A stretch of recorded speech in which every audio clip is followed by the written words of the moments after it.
যারা চেয়েছিল ওনার কণ্ঠকে স্তব্ধ করে ইসলামের অগ্রযাত্রাকে বন্ধ করে দেবে, যারা চেয়েছিল ওনাকে শাহাদাত করার মাধ্যমে বাংলার জমিন থেকে কোরআন উঠে যাবে, কোরআনের রাজ প্রতিষ্ঠার ক্ষেত্রে আর কোনো ধ্বনি প্রতিধ্বনিত হবে না, তারা বোকার স্বর্গে বাস করেছিল। আজকে সেটি প্রমাণ হয়েছে। আগে শুধুমাত্র একজন সাইদি ছিলেন, এখন সেই সাইদি পাগল লক্ষ লক্ষ তৌহিদি জনতা, তাদের কণ্ঠে, তাদের বিবেকে, শয়নে, স্বপনে, চিন্তা চেতনায়, নিঃশ্বাসে বিশ্বাসে ওই মৌলানা সাইদির ধ্বনি প্রতিধ্বনিত হয়। তার প্রতি ভালোবাসা, মোহাব্বত, স্বাক্ষর তাদের চোখে মুখে এখনো প্রকৃষ্ট উদাহরণ হিসেবে আমরা দেখতে পাই। এবং তিনি কেবল একজন সাইদি ছিলেন। আজকে আমরা দেখতে পাচ্ছি যে কোনো বক্তা যদি তার কাছে থাকে সাইদি সাহেবের টুপি, যদি তার কাছে থাকে সাইদি সাহেবের জুব্বা, যদি তার কাছে থাকে সাইদি সাহেবের সেই বাকরীতি, বাক্যালঙ্কারের সৌন্দর্য, গাঁথনি, লালিত্য, ছান্দিক নৈপুণতা, যদি সেই বক্তার কাছে থাকে অগ্নিঝরা বক্তব্য, যেই সাইদি সাহেবের সেই নীলা কণ্ঠের অনুসরণ অনুকরণ যার মধ্যে থাকে, এইরকম একজন দুজন নয়, শত শত দায়ী বাংলাদেশে আজ প্রতিষ্ঠিত উচ্চ আওয়াজ আলহামদুলিল্লাহ। এবং তাদের মধ্যে কেউ কেউ এমনও আছেন যিনি আমাদের এখানে প্রধান অতিথি হয়ে আসবেন মাত্র 8 দিন পর, মাত্র বয়স এখনো 40ও হয়নি। হযরত মাওলানা সাইদির যারা মনে করেছিল তিনি চলে গেলে তাফসীর অগ্রযাত্রা বন্ধ হয়ে যাবে, এই সে তরুণ মুফাসসিরে কোরআন যার মধ্যে হযরত মাওলানা সাইদি সাহেবকে দেখতে পায় জনগণ, যার মাহফিলে লক্ষ লক্ষ প্রায় 20 লক্ষাধিক মানুষ ঘন্টার পর ঘন্টা, দিনের পর দিন সেখানে অপেক্ষায় থাকে। সেজন্য কোরআনে পাকের আরেকটি আয়াত আমাদের সামনে, আমাদের ঈমান আরো মজবুত হয়েছে। আল্লাহ তাআলা বলেছেন, ইউরিদুনা লিইউতফিউ নূরাল্লাহ, তারা চাইবে মুখের ফুৎকার দিয়ে ইসলামের আলো নিভিয়ে দেওয়ার।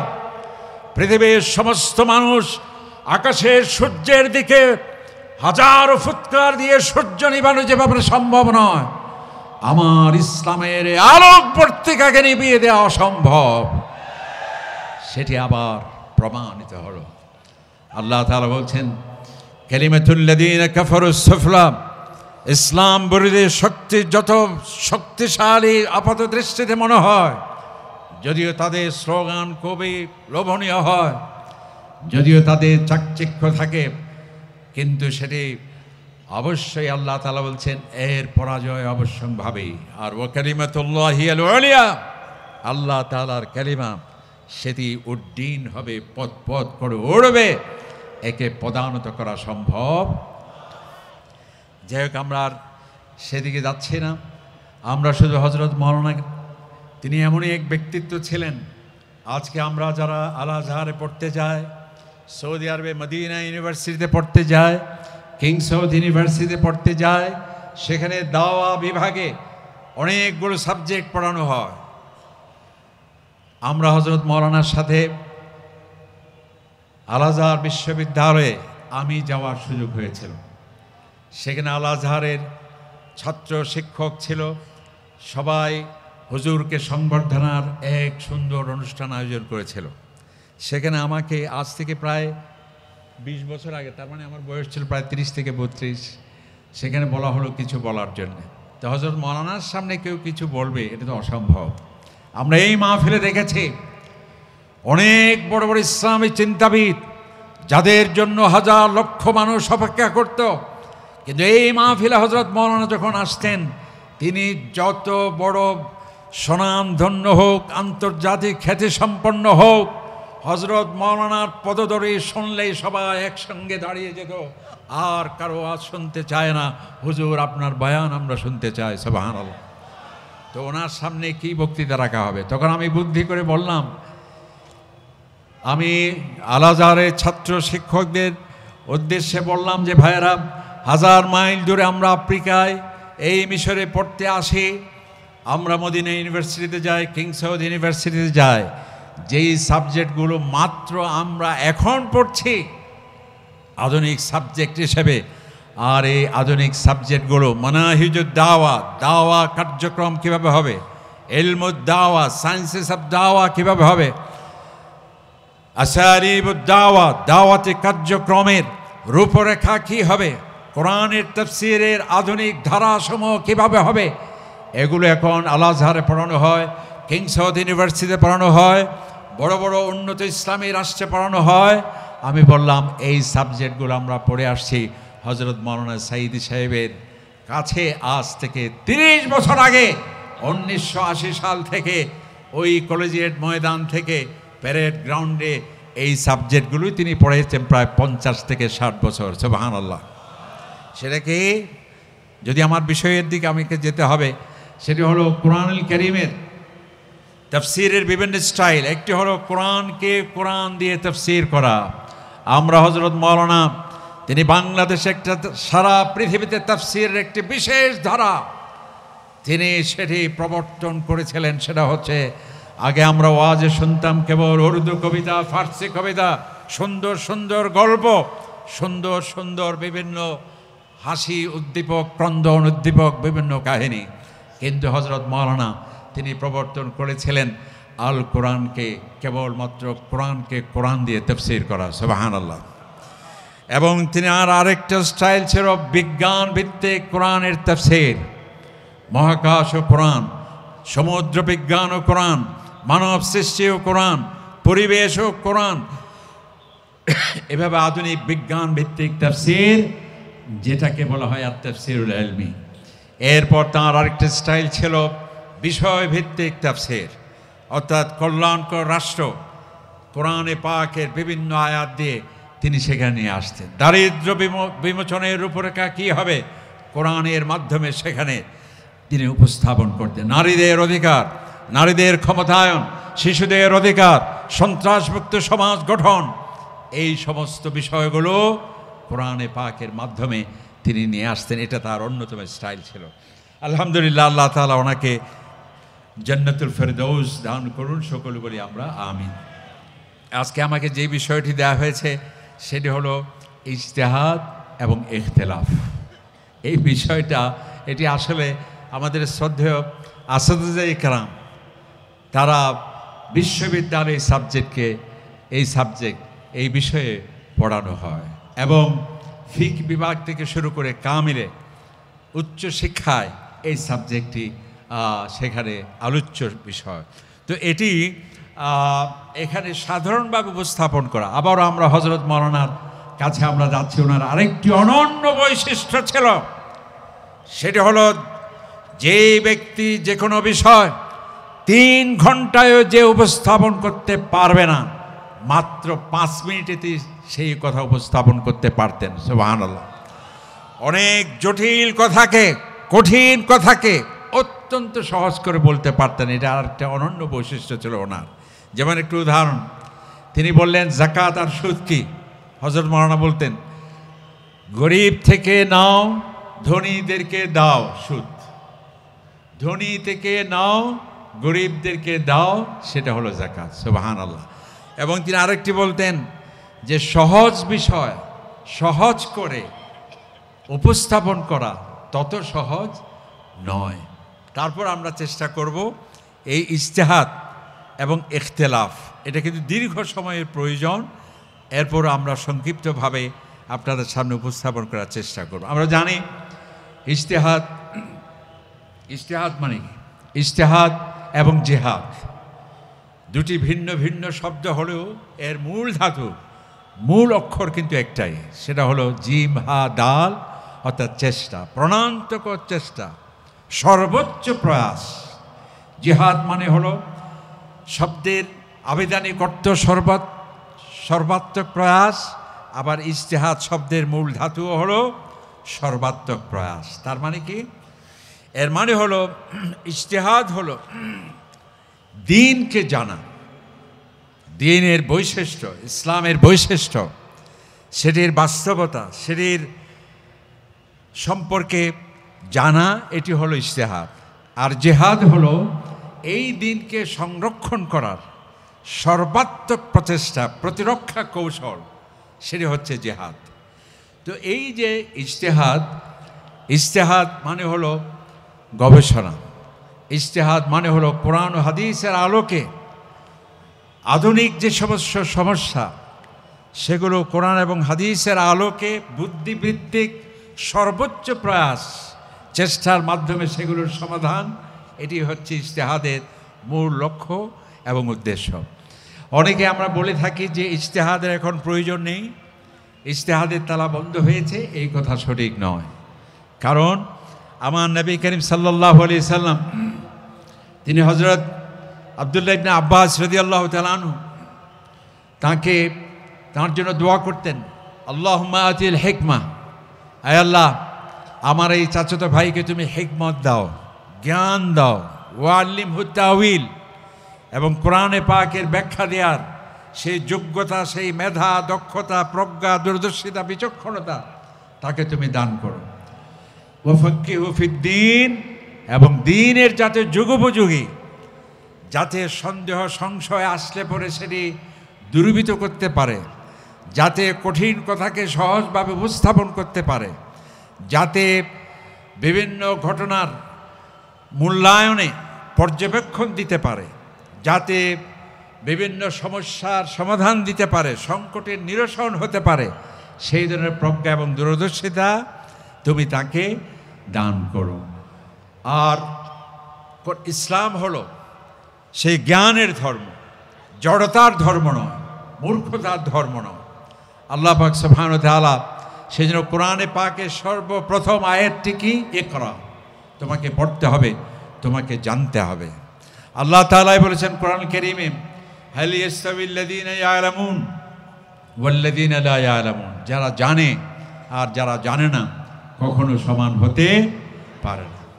না জেনে কোনো কথা বলার ক্ষেত্রে কঠোর নিষেধাজ্ঞা আসছে কোরআনে। আপনি গবেষক হবেন, যা মনে ইচ্ছে তা বলবেন, সেটি হতে পারে না। আল্লাহ তাআলা বলছেন, ওয়ালা তাকফু মা লাইসা লাকা বিইলম, যে বিষয়ে তোমার জ্ঞান নেই সে বিষয়ে কথা বলার অধিকার তোমার নেই। আন্দাজ অনুমানের উপর কোনো কথা বলা ইসলামে নিষিদ্ধ। আল্লাহ তাআলা বলছেন, ওয়ালা তাত্তাবিল হাওয়া, আন্দাজ অনুমান, মন মস্তিষ্ক প্রসূত কোনো ধারণা দিয়ে কোনো সমস্যার সমাধানে, কোনো প্রশ্নের উত্তরে আন্দাজের উপর তুমি কথা বলবে না। এবং আল্লাহ সুবহানাহু ওয়া তাআলা যাতে একজন গবেষক তার জ্ঞান বুদ্ধি আকল বিবেক সত্যকে অনুসন্ধানে যাতে সে ব্যবহার করে, আল্লাহ তাআলা বিভিন্ন জায়গায় কোরআন কারীমে বলেছেন, ফা'তাবিরু ইয়া উলিল আবসার, হে জ্ঞানী তুমি আমার বিভিন্ন নিদর্শনসমূহ গবেষণা করো এবং সেখান থেকে প্রকৃত রহস্য উদ্ধার করার, অনুসন্ধান করার সর্বাত্মক প্রচেষ্টা তুমি করো। এবং এই জ্ঞান সেটি একজন বিশেষজ্ঞ যেভাবে মতামত দিতে পারবে, প্রত্যেকেই তো মুস্তাহিদ হতে পারে না। প্রত্যেকেই নতুন নতুন কোনো সমস্যা কোরআন ও হাদিসের আলোকে যথার্থ মূল্যায়নমূলক বক্তব্য দেওয়া সেটি সম্ভব নয়। কোরআনে পাকে আল্লাহ তাআলা সে কথা বলেছেন, ফাসআল বিহি খাবীরা, এ ব্যাপারে যে এক্সপার্ট, যে বিশেষজ্ঞ, তার কথায় তাকেই তোমরা জিজ্ঞেস করো এবং তার মতামতকেই তোমরা প্রাধান্য দাও। কারণ কি? ওয়ালা ইউনাব্বিউকা মিসলু খাবীর, একজন অভিজ্ঞ যেভাবে মতামত দিতে পারবে, কোনো সিদ্ধান্ত দিতে পারবে, একজন অনভিজ্ঞ এবং যার অভিজ্ঞতা নেই, জ্ঞান নেই, সে এই বিষয়ে কথা বলতে পারবে না।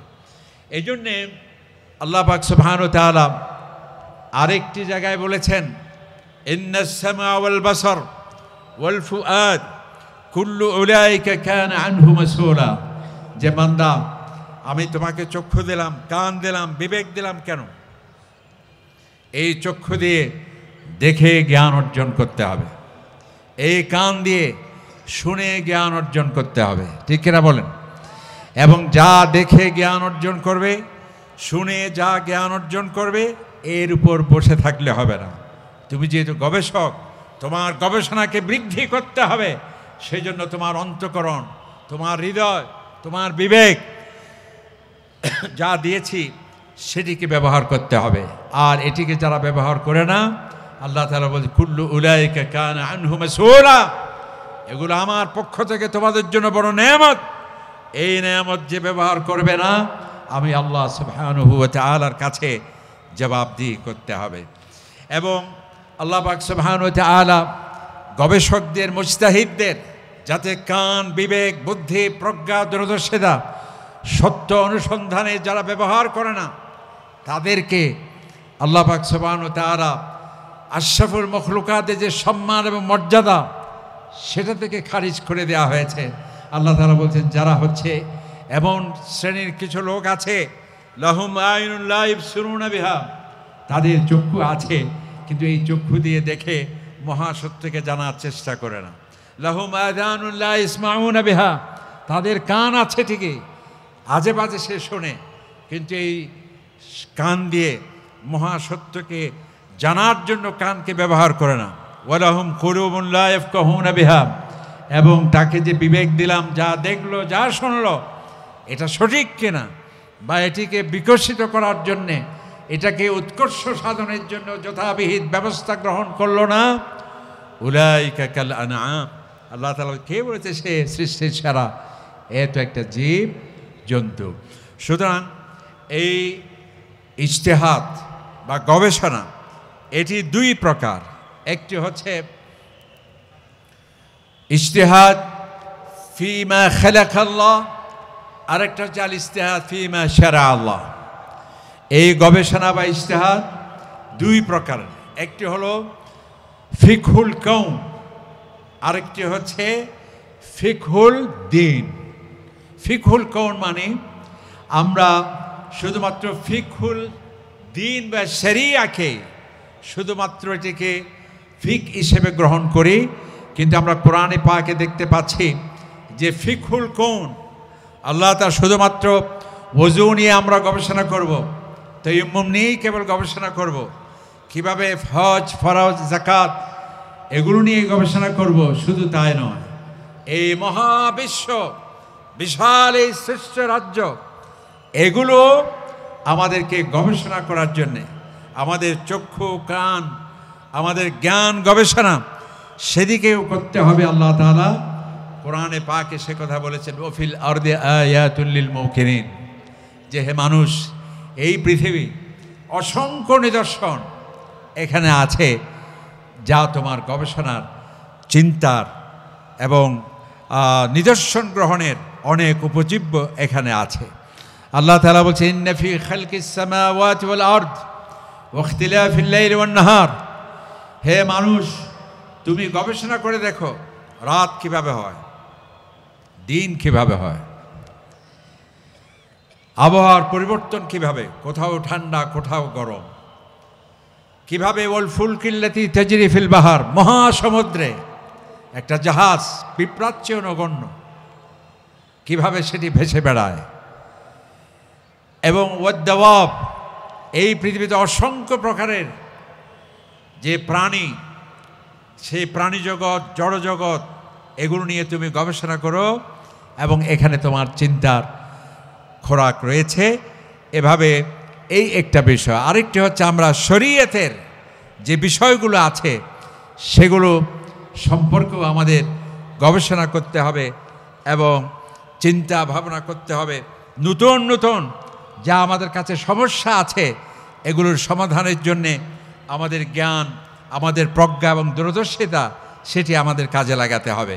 কারণ নবী করিম সাল্লাল্লাহু আলাইহি ওয়াসাল্লাম বলেছেন, মান ইউরিদিল্লাহু বিহি খায়রান, যে ব্যক্তি প্রতি আল্লাহ তাআলার বড় একটি কল্যাণ, বড় একটি দয়া, বড় একটি অনুগ্রহ, সেই ব্যক্তির প্রতি ইউফাক্কিহু ফিদ্দীন, আল্লাহ তাআলা তাকে দ্বীন সম্পর্কে জ্ঞানের ব্যুৎপত্তি, বিশালতা, সেই ব্যক্তিকে যাকে ফিকহের বিষয়ে, দ্বীনের বিষয়ে পাণ্ডিত্য দেয়া হলো, আল্লাহ পাক সুবহানাহু ওয়া তাআলার পক্ষ থেকে তার প্রতি একটা বড় নেয়ামত দেয়া হলো। তো এই যে গবেষণা, সেটি অনেকে যে বলে যে আমাদের প্রয়োজন নেই সেটি সঠিক নয়। কারণ আমরা দেখি যে নবী করিম সাল্লাল্লাহু আলাইহি ওয়াসাল্লাম হযরতে মুআয রাদিয়াল্লাহু তাআলা আনহুকে ইয়েমেনে যখন শাসনকর্তা হিসেবে প্রেরণ করছেন, তাকে প্রশ্ন করলেন যে কাইফা তাকদি বাইনান নাস, হে মুআয, আমি তোমাকে ইয়েমেনের গভর্নর হিসেবে নিয়োগ দিয়ে প্রেরণ করছি, মানুষের মাঝে শাসন কার্যাদি কীভাবে তুমি পরিচালনা করবে?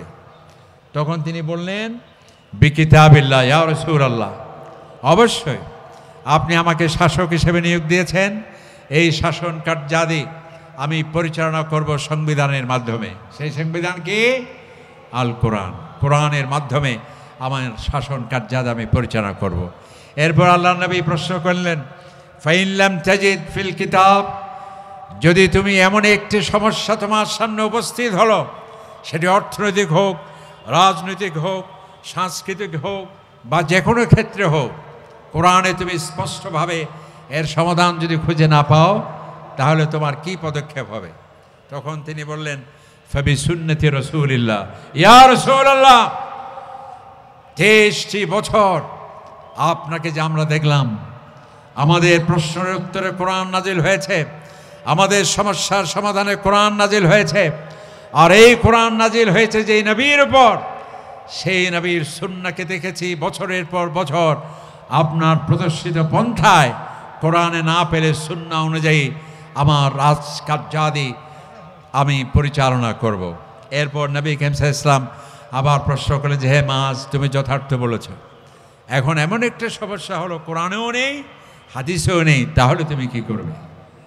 তাহলে হয়তো আমরা বলতাম যে ইজতিহাদের তালা বন্ধ হয়েছে, ইজতিহাদ করা যাবে না, বসে আমরা তাওয়াক্কুল করবো আল্লাহ তাআলা। এইভাবেই তিনি বলেছিলেন। তখন তিনি বলেছেন ফাজতাহিদু বিরাই ইয়া রাসূলুল্লাহ, আমি যদি কোরআন দিয়ে চেষ্টা করব, যদি কোরআনে না পাই আপনার হাদিস দিয়ে চেষ্টা করব, আর যদি সেটি সম্ভব না হয় তাহলে আমি ফাজতাহিদু, আল্লাহ তাআলা যে আমাকে মেধা দিয়েছেন সেই মেধার মাধ্যমে আমি গবেষণা করব। তবে সেই গবেষণা কোরআনের আলোকে, হাদিসের আলোকে, সেই সকল যা যা সমসাময়িক ইস্যু আসবে সেগুলোর উপর আমি গবেষণা করে সিদ্ধান্ত নেব। নবী করিম সাল্লাল্লাহু আলাইহি সাল্লাম তিনি খুশি হয়ে বললেন যে আলহামদুলিল্লাহিল্লাযী ওয়াফাকা রাসূলা রাসূলি, আমি আল্লাহ তাআলার শুকরগুজার হচ্ছি, আমার সেই নিয়োগকৃত গভর্নরকে, আল্লাহ রসুলের রসুলকে, অর্থাৎ আল্লাহ তাআলার প্রেরিত দূত হলেন নবী করিম সাল্লাল্লাহু আলাইহি সাল্লাম, অর্থাৎ আল্লাহ রসুলের রসুলকে নিয়োগ করতে, আপনার গভর্নরকে সঠিক কথা অনুধাবন করার জন্য যে আল্লাহ পাক সুবহানাহু ওয়া তাআলা তাকে যে তৌফিক দিলেন, সেই জন্য নবী করিম সাল্লাল্লাহু আলাইহি ওয়াসাল্লাম খুশি হলেন। তার মানে হলো আমাদের কোরআন এবং হাদিস, এই গবেষণা, এই ইজতিহাদ, সেটির বিষয় কী হবে? যেখানে সুস্পষ্ট কোরআন আছে সেখানে আপনি গবেষণা করলে চলবে না। যেখানে সুস্পষ্ট দলিল আছে যে 5 ওয়াক্ত নামাজের ক্ষেত্রে কোনো ইখতিলাফ আছে, নেই। যাকাত যে দিতে হবে কোনো ইখতিলাফ আছে, হজ যে জীবনে একবার করতে হবে কোনো ইখতিলাফ আছে, আমরা সালাতুল জানাজা 4 তাকবীরে হতে হবে এক্ষেত্রে কোনো আছে? তাহলে কোনো বিষয়ে যদি কোরআনের সুস্পষ্ট দলিল থাকে, নবী করিম সাল্লাল্লাহু আলাইহি সাল্লামের সুস্পষ্ট হাদিস থাকে, এই ক্ষেত্রে কোনো গবেষণার সুযোগ নেই। যদি এমন কোনো বিষয় হলো সেখানে সুস্পষ্টভাবে কোরআন এবং হাদিসের আলোকে যদি কোনো সিদ্ধান্ত পাওয়া না যায় প্রকৃষ্টভাবে, সেখানেই গবেষণার মাধ্যমে কোরআন এবং হাদিসের আলোকে ইজতিহাদ করতে হবে। তবে সেই ইজতিহাদ সেটি শুধু নবী, সাহাবায়ে কেরাম বিভিন্ন পর্যায়ে করেছেন। যেমন আরেকজন সাহাবী হযরত আমর ইবনে আস রাদিয়াল্লাহু তাআলা আনহু, তিনি একটা যুদ্ধে তার গোসল ফরজ হয়ে গিয়েছে, প্রচণ্ড শীত ছিল, তিনি গোসল না করে তায়াম্মুম করে তিনি নামাজ আদায় করেছেন, এমনকি তিনি নামাজের ইমামতিও করলেন। খেয়াল করেন, তার গোসল ফরজ হয়েছে, প্রচণ্ড শীত ছিল, কনকনে শীত, এমন ঠান্ডা পানি যেটিতে গোসল করলে তার জীবন সংকটাপন্ন হতে পারে। তখন তিনি তায়াম্মুম করে নামাজ শুধু পড়লেন না, ইমামতিও করলেন। এই ঘটনা নবী করিম সাল্লাল্লাহু আলাইহি ওয়াসাল্লামের কাছে গেল। আল্লাহর নবী তাকে প্রশ্ন করলেন, যেখানে তোমার গোসল ফরজ ছিল সেখানে তুমি তায়াম্মুম করলে কিভাবে? তখন তিনি বললেন যে, ইয়া রাসূলুল্লাহ, আল্লাহ পাক তো কোরআনুল কারীমে বলেছেন, ওয়ালা তাকতুলু আনফুসাকুম, তোমরা নিজেকে হত্যা করো না। আমি ভাবলাম এই কনকনে শীতে প্রচণ্ড ঠান্ডা পানিতে যদি আমি গোসল করি সেটি আত্মহত্যার শামিল হয়ে যায়, সুতরাং আমার জীবন রক্ষা করা ফরজ।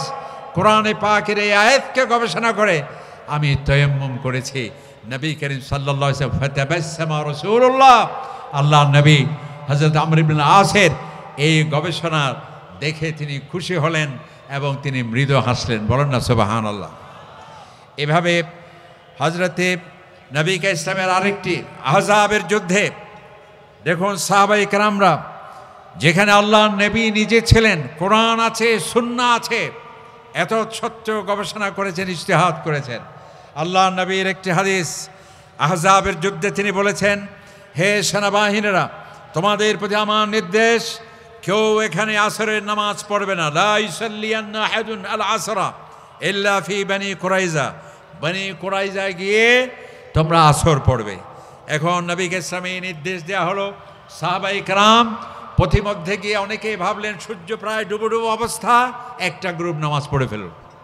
আবার আরেকটা গ্রুপ বলল যে না, আমরা পড়ব না, যেহেতু আল্লাহর নবী বলেছেন বনি কুরাইজায় না গিয়ে আমরা আসরের নামাজ না পড়তে বলা হয়েছে। নবী করিম সাল্লাল্লাহু আলাইহি সাল্লামের কাছে এই খবর গেল। আল্লাহর নবী জিজ্ঞেস করলেন, তখন এক গ্রুপ বলল যে, ইয়া রাসূলুল্লাহ, আপনার এই নির্দেশনায় আমরা বুঝতে পেরেছি দ্রুত যেতে হবে বনি কুরাইজায়, কিন্তু আমরা দ্রুত যেতে পারি নাই। আসরের নামাজ সূর্য ডুবার প্রায় উপক্রম হয়ে গিয়েছিল, আসরের নামাজ কাজা হলে গুনাহ হয়ে যাবে, এই ভয়ে আমরা পড়েছি। আর ওই ব্যক্তি যারা এখানে আসরের নামাজ পড়ে নাই ওখানে পড়বে যারা বলেছিল, তারা বললেন, ইয়া রাসূলুল্লাহ, আপনিই তো বলেছেন যে বনি কুরাইজায় না গিয়ে তোমরা আসরের নামাজ পড়বে না। নবী করিম সাল্লাল্লাহু আলাইহি ওয়াসাল্লাম তাদের এই বক্তব্য শোনার পর দুই গ্রুপের সিদ্ধান্তকে স্বাগত জানালেন। বলেন না সুবহানাল্লাহ। তার মানে হচ্ছে কোরআন ছিল, হাদিস ছিল, এবং একই হাদিস, আর তাদের অভিজ্ঞতা এবং ভিন্ন ভিন্ন দৃষ্টিভঙ্গি এবং যুক্তি পরিস্থিতির আলোকে তাদের সেই উদ্ভাবিত সিদ্ধান্তকে নবীজি স্বাগত জানিয়েছেন।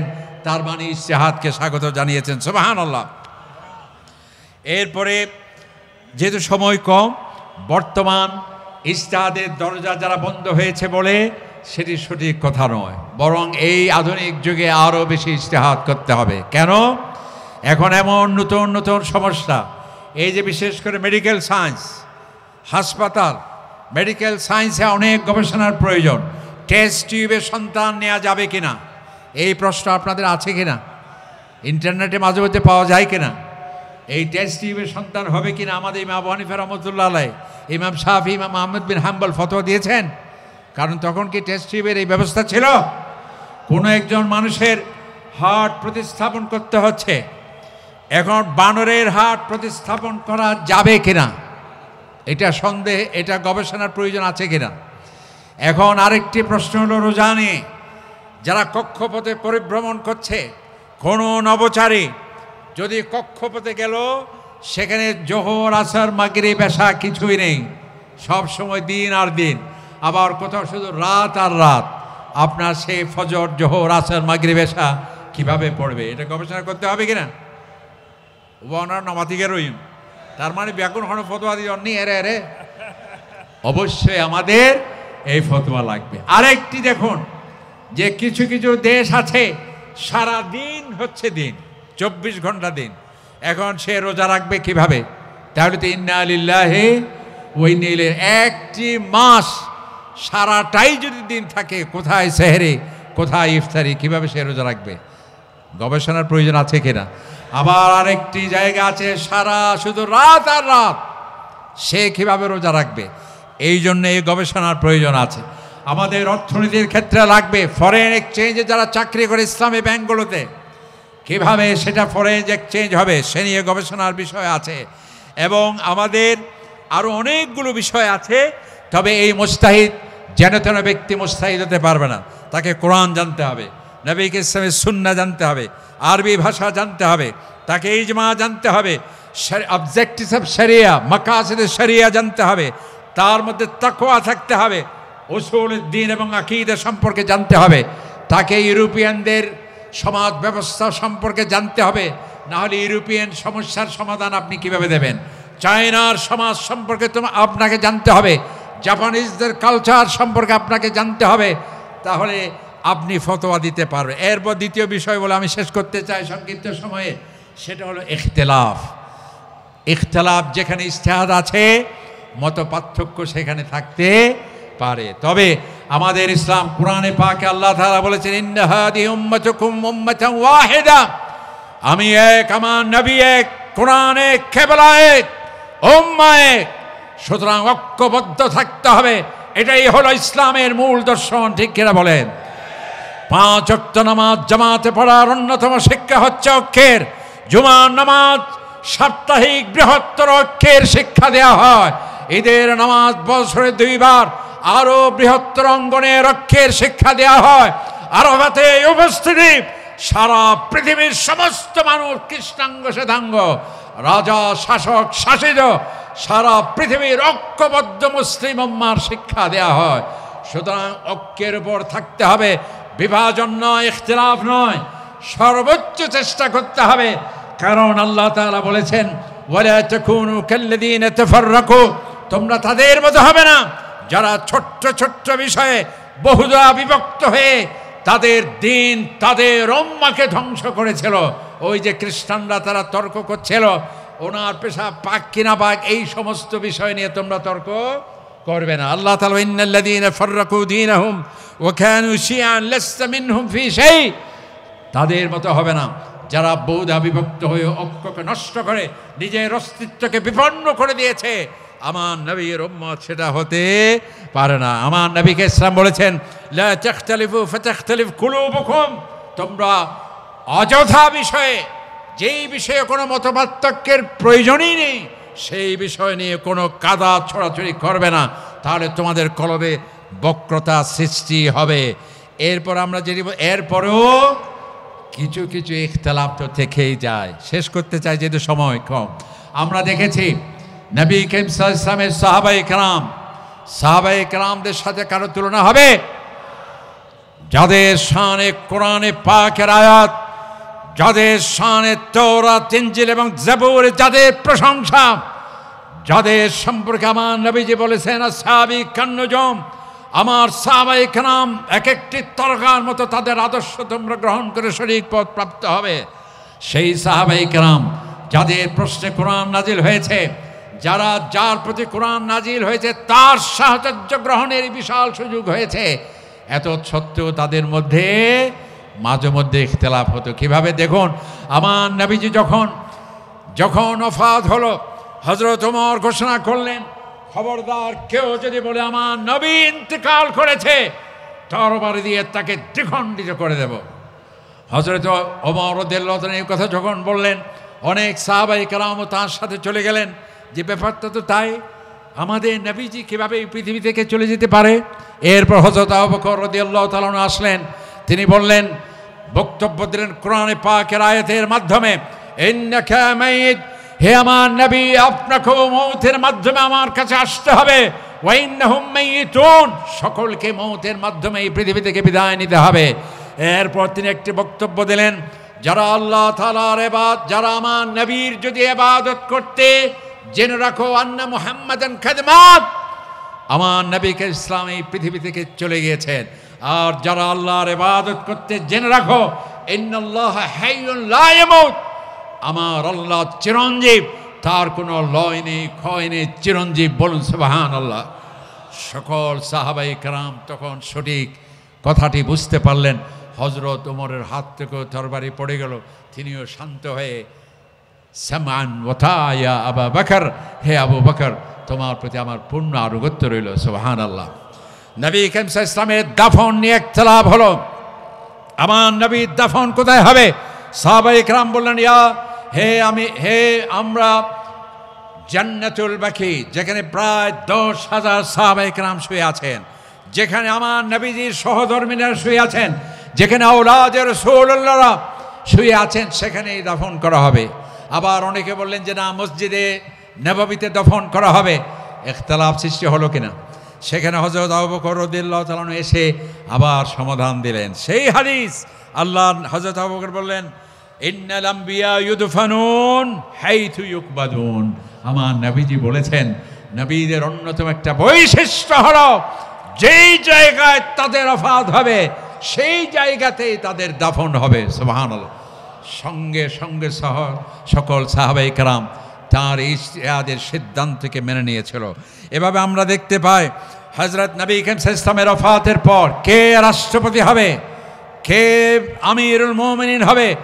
কেউ বলল আনসার থেকে হতে হবে, আবার কেউ বলে আলাইম্মাতু মিন কুরাইশ থেকে হতে হবে। সাহাবায়ে কেরামদের মধ্যে নানা মত পার্থক্য হলো। সেটি ঝগড়া নয়, সেটা পার্লামেন্টে, আধুনিক পার্লামেন্টে যে ডিবেট হয়, সেই ডিবেট আমার ইসলাম থেকে শিক্ষা নেয়া। সেখানে পার্লামেন্টে অলিখিত পার্লামেন্টে সিদ্ধান্ত হলো, কণ্ঠভোটে পাশ হলো, হযরত আবু বকর রাদিয়াল্লাহু তাআলা আনহু তিনি হবেন খলিফা। তাহলে এই যে ইখতিলাফ হলো, কোরআন এবং হাদিসকে সামনে রেখে সেটার সমাধান হলো। এভাবে সাহাবায়ে কেরামদের মাঝে হযরত ওমর রাদিয়াল্লাহু তাআলা আনহু মাহর বিষয়ক একটি ইজতিহাদ করে গবেষণা করে সিদ্ধান্ত নিয়েছিলেন, বিবাহকে যাতে সহজ করা হয়, যাতে মাহর উচ্চ হারে নির্ধারণ হলে বিবাহ জটিল হবে, কঠিন হবে, আর বিবাহ বন্ধ হয়ে যাওয়া মানে অনৈতিকতার দ্বার উন্মোচিত হয়ে যাওয়া। তখন তিনি একটা সিদ্ধান্ত নিলেন। তখন তো আর পার্লামেন্ট ছিল না। পার্লামেন্ট কী ছিল? মসজিদে নববী। আমরা বানিয়েছি সাধারণ মসজিদ। আমার নবীজির মসজিদ ছিল একদিকে সেটা ওপেন ইউনিভার্সিটি, উন্মুক্ত বিশ্ববিদ্যালয়, ছাত্র ছাত্রী আবার বৃদ্ধ বনিতা সেখানে পড়তো। আর একদিকে ছিল সেটি সুপ্রিম কোর্ট, সমস্ত ছোটখাটো বড় বিচার সবগুলোর রায় দিতেন আমার নবী সেই মসজিদে নববী থেকে। সুবহানাল্লাহ। আবার আরেক দিকে ছিল সেটি পার্লামেন্ট, সমস্ত রাষ্ট্রের গুরুত্বপূর্ণ বিষয়গুলো সেখানে সিদ্ধান্ত হতো। শেষ করছে হযরত ওমর রাদিয়াল্লাহু তাআলা সেই পার্লামেন্টে কণ্ঠভোটে পাশ হতে যাচ্ছিল। হযরত ওমর যা সিদ্ধান্ত নিয়েছেন সেটি এক মহিলা দাঁড়িয়ে বলল, যদি আমরা হুজুররা বলি মসজিদে মাইফা জান্নে পারিব, ওটা মৌলভী সাহেব মসজিদে যদি মাইফা জান্নে পারে, তাহলে এই মহিলা কিভাবে হযরত ওমরকে বাধা দিল? উনি কি পাকঘর থেকে মাইক দিয়ে টেলিফোনে মোবাইলে হই দে না? এবার নিশ্চয় মসজিদ গেইত। এবার কি হইল যে হে ওমর, আমার আল্লাহ তাআলা মাহরের উচ্চ হারে নির্ধারণের যেই সুযোগ দিয়েছে, আপনি কে আমিরুল মুমিনিন আজকের এই পার্লামেন্টে কণ্ঠভোটে আমার অধিকারকে চেপে দেওয়ার সিদ্ধান্ত হচ্ছে কোরআনের আয়াতের সাথে সেটা সাংঘর্ষিক। সকল সাহাবায়ে কেরাম থরথর করে কাঁপছিল। আজকে এই মহিলার কি শাস্তি হতে পারে? যে ওমরের রায়কে সমর্থন করে কোরআনের 8টি জায়গায় আল্লাহ পাক সমর্থন করে কোরআনে পাকের আয়াত নাজিল করেছেন। সুবহানাল্লাহ। একজন সাধারণ জীর্ণ শীর্ণ মহিলা তার সিদ্ধান্ত বাস্তবায়নে বাধা দেবে, তার কি শাস্তি হতে পারে? ওই মহিলার কোরআনের আয়াত শুনে হযরত ওমর রাদিয়াল্লাহু তাআলা আনহু অবাক হলেন, বললেন আজকে নারীর অধিকারের কথা শুনুন। পার্লামেন্টে শুধু পুরুষ নয়, নারীও যে কথা বলতে পারবে তার উদাহরণ এবং দৃষ্টান্ত দেখুন। হযরত ওমর বললেন, আসাবাতিল মারআ, মেয়েটি যথার্থ বলেছে, আমি ওমর ভুল করেছি। সুবহানাল্লাহ। সুতরাং তার মানে ইজতিহাদ, এই যে গবেষণা, সুতরাং এই গবেষণা করতে গিয়ে মতপার্থক্য থাকলেও আমাদের এই মতপার্থক্য আমাদের পারস্পরিক কাদা ছোড়াছড়ি নয়, শ্লেষাত্মক ভাষা নয়, কুফরি ফতোয়ার মাধ্যমে নয়। আপনি দেখেন ফেরাউনের থেকে কি কেউ নিকৃষ্ট হতে পারে? যেই ফেরাউন দাবি করেছে আমি আল্লাহ, নাউজুবিল্লাহ, সেই ফেরাউনের কাছে হযরত মূসা আলাইহিস সালাম, হযরত হারুন আলাইহিস সালামকে যখন পাঠানো হচ্ছে, দেখুন সেই পাপিষ্ঠ ফেরাউন যে আল্লাহ দাবি করেছে, রব দাবি করেছে, আল্লাহ তাআলার নির্দেশ হলো, হে ফেরাউন, হে মূসা, হে হারুন, যাও কুলা লাহু কওলান লাইয়িনা, সমস্ত ভদ্রতা কাটেছি, নরম ভাষায় ভদ্রতা পূর্ণভাবে তাকে তুমি দাওয়াত দাও। সুবহানাল্লাহ। সুতরাং এটি অবশ্যই আমাদের সম্মানের সাথে এবং মহাব্বতের সাথে সৌহার্দ্যের সাথে আমাদের মত পার্থক্যগুলো সেটি থাকতে হবে, এবং কোরআন হাদিস অকাট্য যদি থাকে সেটা মেনে নিতে হবে, এবং একে অপরের প্রতি সমঝোতা ভালোবাসা মহব্বত এগুলো থাকতে হবে। আল্লাহ পাক সুবহানাহু ওয়া তাআলা সেই তৌফিক আমাদেরকে দান করুন। এটি আসলে আমি আগে বলেছি, এটা একটা কঠিন বিষয়। আমি চেষ্টা করেছি সাধারণভাবে বলা যায় কিনা। আমাদের হুজুরকে আমি অনুকরণ করার চেষ্টা করেছি কেবল, আসলে এটি আমার কথাই নয়, ওনাকেই সামনে রেখে এই কথাগুলো বলার চেষ্টা করেছি। আমাদের হুজুরকে আল্লাহ তাআলা জান্নাতুল ফেরদৌসের আলা মাকাম দান করুন, সকলে বলি আমিন। এবং আমাদের এই তাফসীরুল কোরআন মাহফিল যাতে কিয়ামত পর্যন্ত যাতে অব্যাহত থাকে, আর কোনো 10 নম্বর মহাবিপদ সংকেত যাতে এর উপর আসতে না পারে, এবং কোনো ধরনের অশনি সংকেত সেই এই মাহফিলের এই স্পিরিটকে যাতে বন্ধ করতে না পারে, সেই জন্য আমাদের ঐক্য, আমাদের সমঝোতা, আমাদের সংহতি, পারস্পরিক শ্রদ্ধা এবং সম্মান এবং কোরআন এবং হাদিসের অনুশাসন মেনে চলা, পারিবারিক সামাজিক রাষ্ট্রীয়ভাবে সেই সর্বোচ্চ চেষ্টা, দাওয়াতি কার্যক্রমকে শক্তিশালী এবং যারা ইসলামের কথা বলে সবাইকে নিয়ে ঐক্যবদ্ধভাবে থাকার সেই প্রয়াস আমাদেরকে রাখতে হবে। আল্লাহ পাক সুবহানাহু ওয়া তাআলা সেই অভিষ্ট লক্ষ্যে মসৃণভাবে আমাদেরকে পৌঁছার তৌফিক দান করুন। আমিন। ওয়া আখির দাওয়ানা আলহামদুলিল্লাহি রাব্বিল আলামিন। ওয়াসসালামু আলাইকুম ওয়া রাহমাতুল্লাহি ওয়া বারাকাতুহু।